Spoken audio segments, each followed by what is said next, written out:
My name's Aaron. I'm 34, single, and apparently, according to a group chat I was never supposed to see, I'm the family wallet with no life. That line has played in my head more times than I can count. I still remember the exact moment I read it. I was sitting at my desk after a long day of work, a cold cup of coffee next to me, when my phone buzzed. It was a message from my Uncle Greg, a screenshot, sent accidentally, I assume, meant for my mom. It showed a group chat titled FamCore, which I'd never heard of. In it were my mom, Uncle Greg, my sister Tessa, and my brother-in-law Nathan. No cousins, no kids, just the core adults, I guess. The thread was mid-conversation when he screenshotted it, and the last few messages were about me.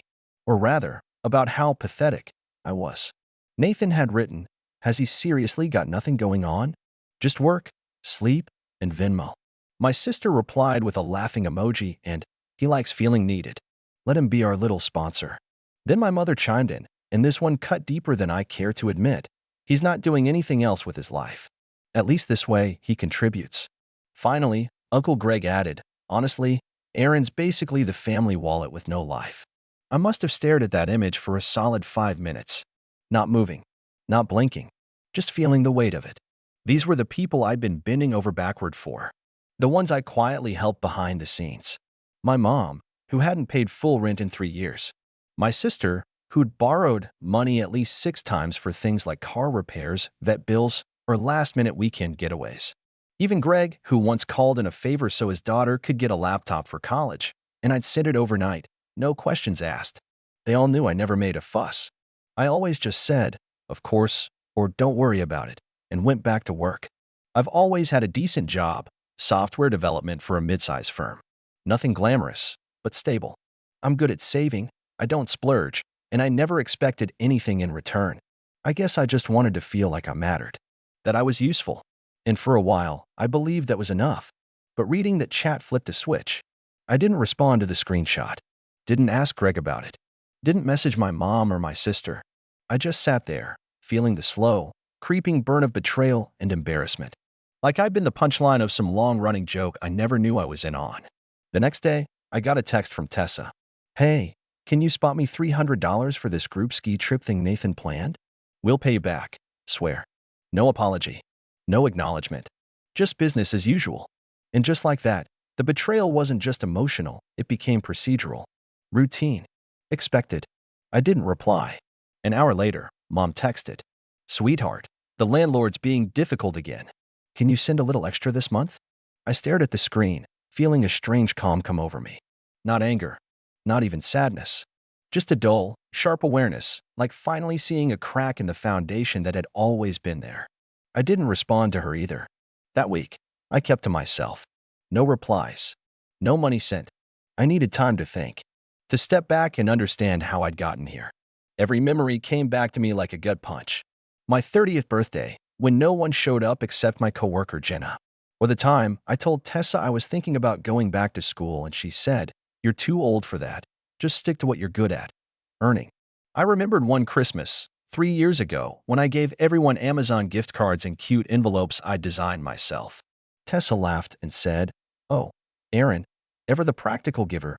And my mom said, "It's sweet, but maybe next year do something a little more personal." Meanwhile, I'd gotten a mug that said, "World's okayest brother." In the past, I would have shrugged all that off. Played the self-deprecating card. Haha. Yeah, I'm the boring one, I'd say. But now? It felt more like a pattern than a personality trait. A role I'd been cast in without consent. Friday rolled around, and I got a call from Uncle Greg. I let it ring out. He left a voicemail. "Hey bud, not sure if you saw, but your mom's in a bit of a tight spot this month. Just checking in. Give me a ring." Another one from my mom. "Aaron, I need to know you're okay.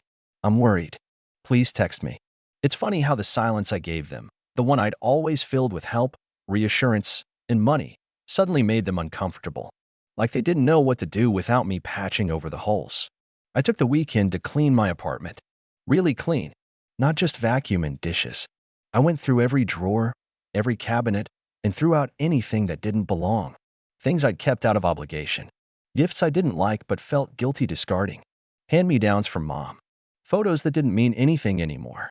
On Sunday, I went for a long walk, just listening to music and thinking.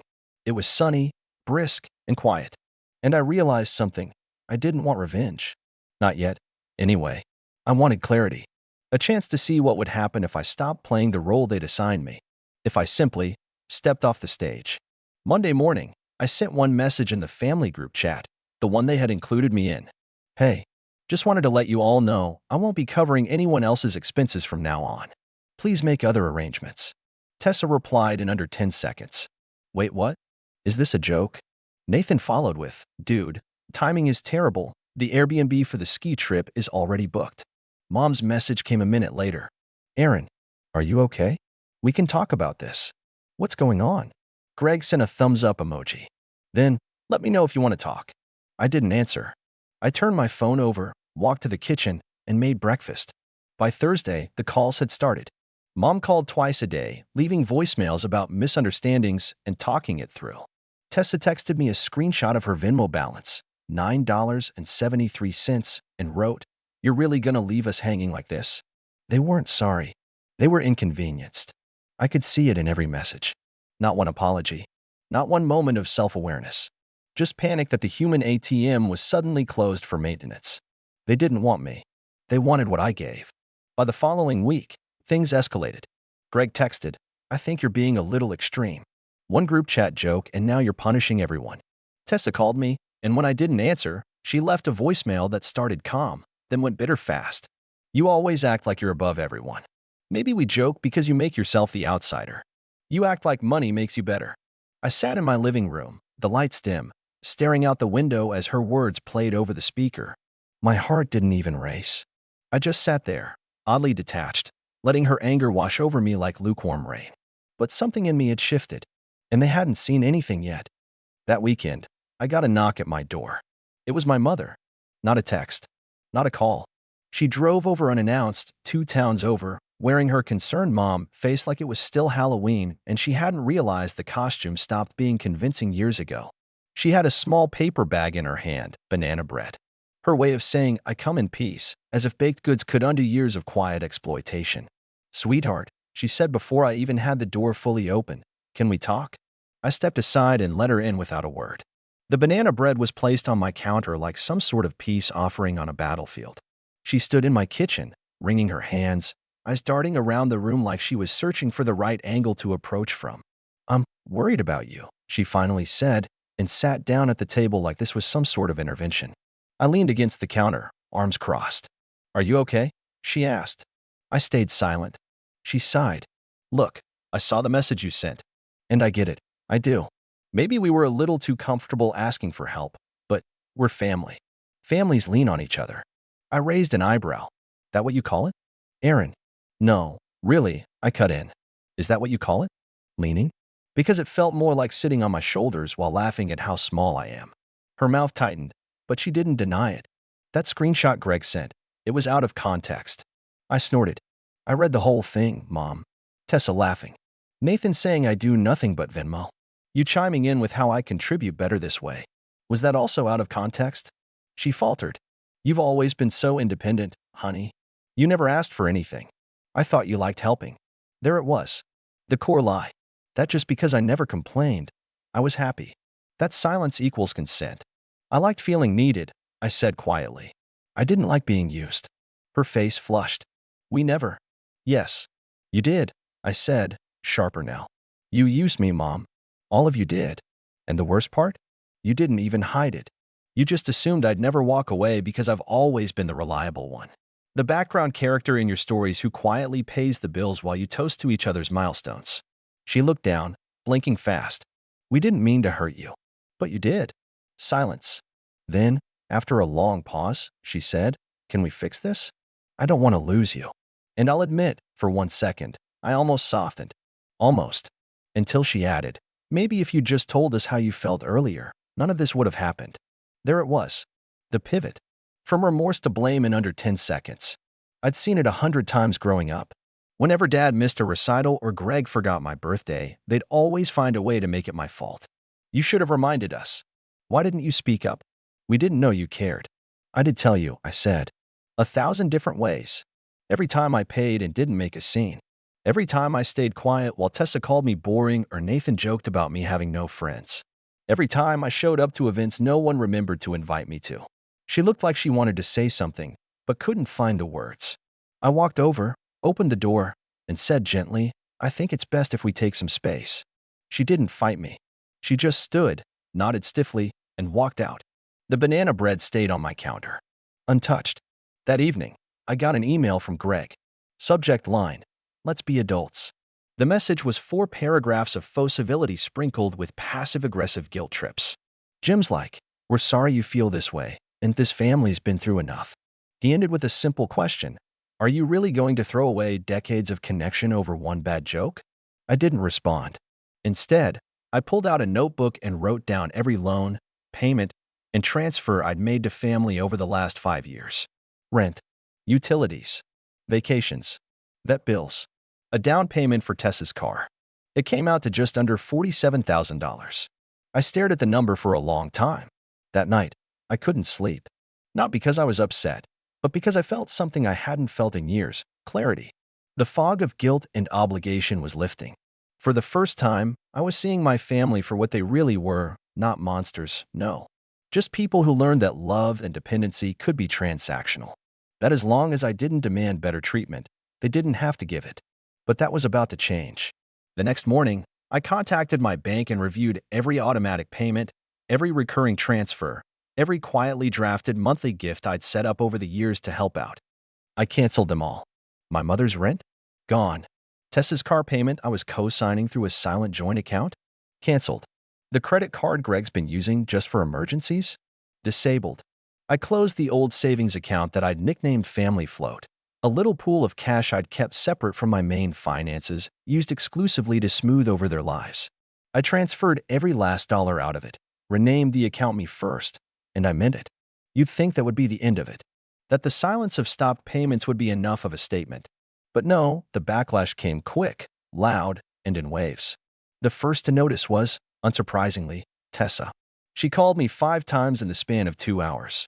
When I didn't answer, she left a voice message that started composed but devolved into this ranty spiral about how, my credit is trash, and now the bank's calling.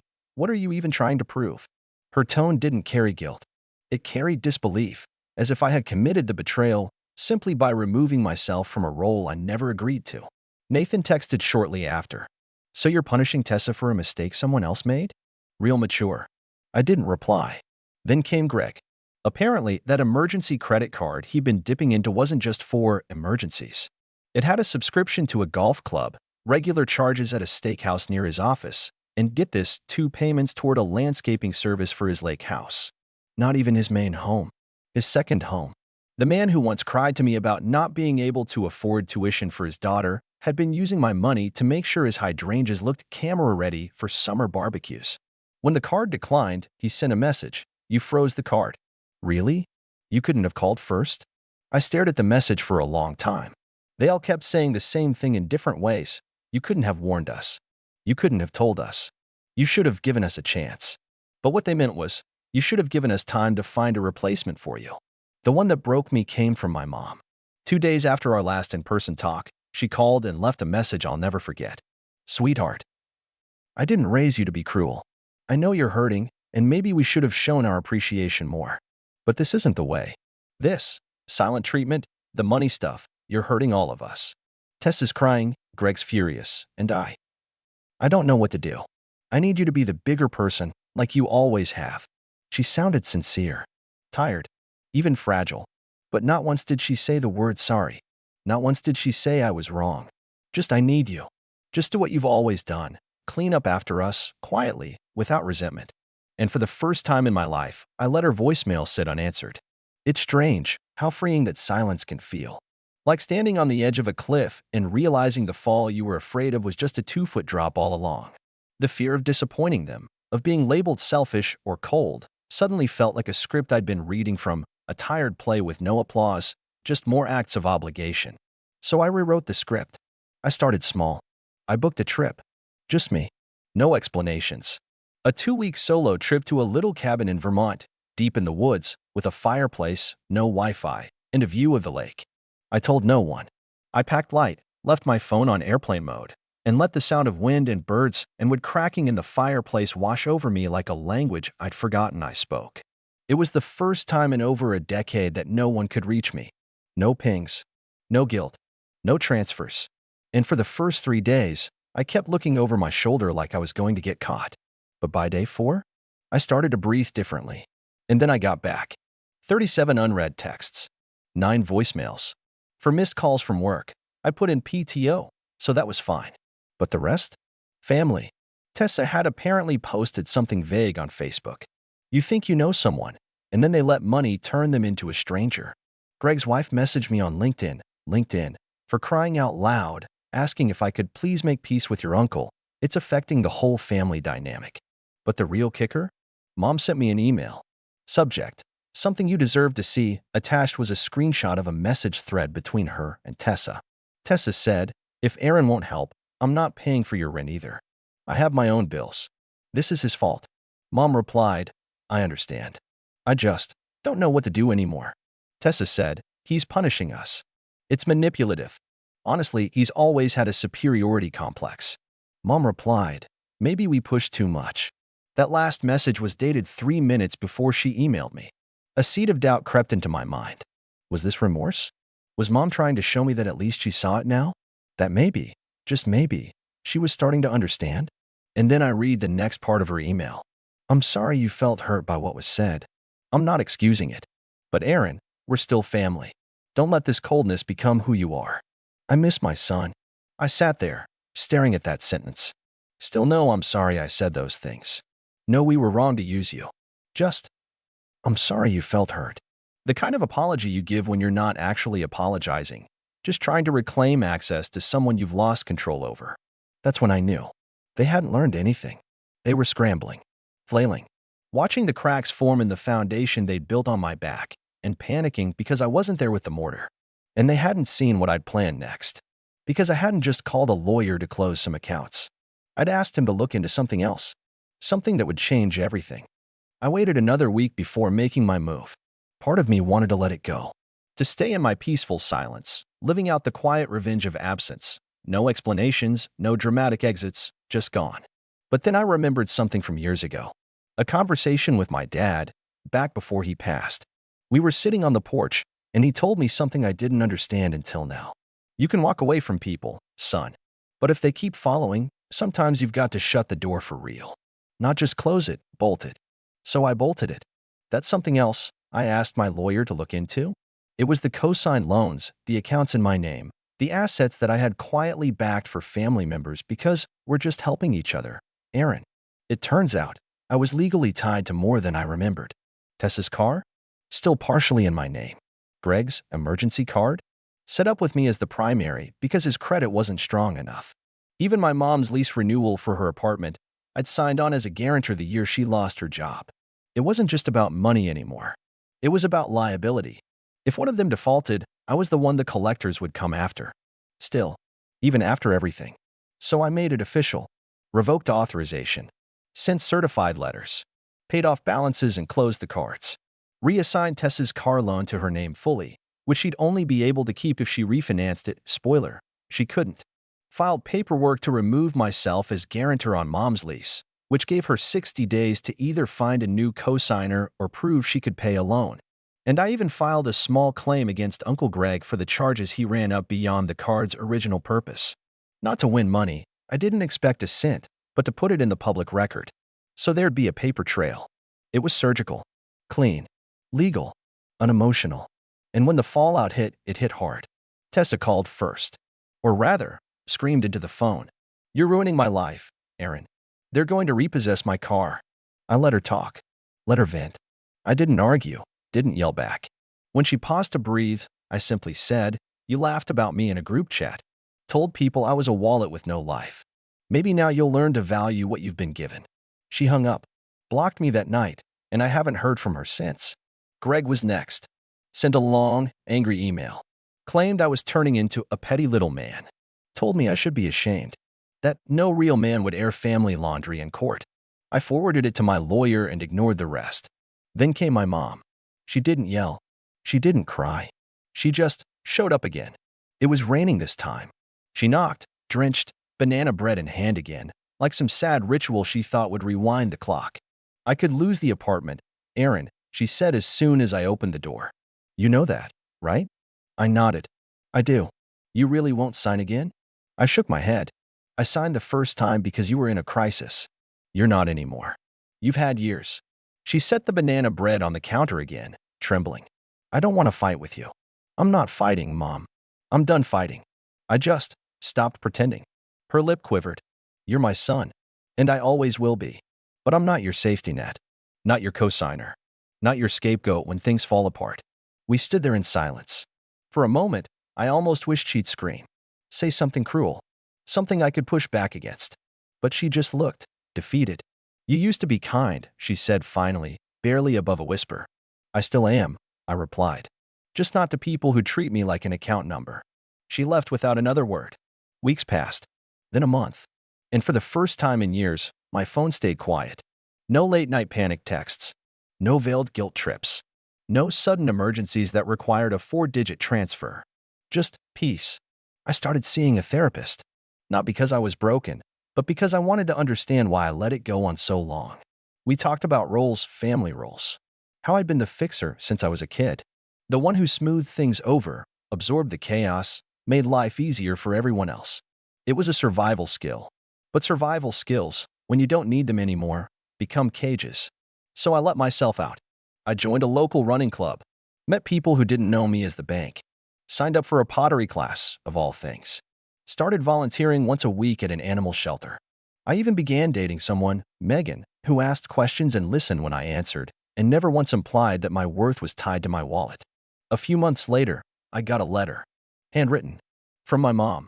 It was short. I had to move. Smaller place. Hard adjustment. I thought about you a lot. I won't ask for anything. Just wanted to say, I get it now. You were always giving, even when we didn't deserve it. I'm sorry. Love, Mom. I didn't cry. I didn't rush to call her. I didn't run back to fix anything. But I did smile. Because that letter wasn't asking for help. It was offering it, maybe for the first time. And that mattered. Not enough to undo everything, but enough to leave the door unbolted. For now. As for me, I'm still rebuilding. Not just my bank account, though that's certainly healthier than it's been in a decade, but my boundaries, my identity, my peace. I no longer feel responsible for saving people who won't save themselves. I no longer crave approval from people who saw me as a convenience. And every morning, when I wake up and don't see a single missed call from a family member asking for money, I feel a little lighter, a little freer. Because sometimes, the best revenge isn't fire or fury. It's reclaiming your life and refusing to let anyone else spend it.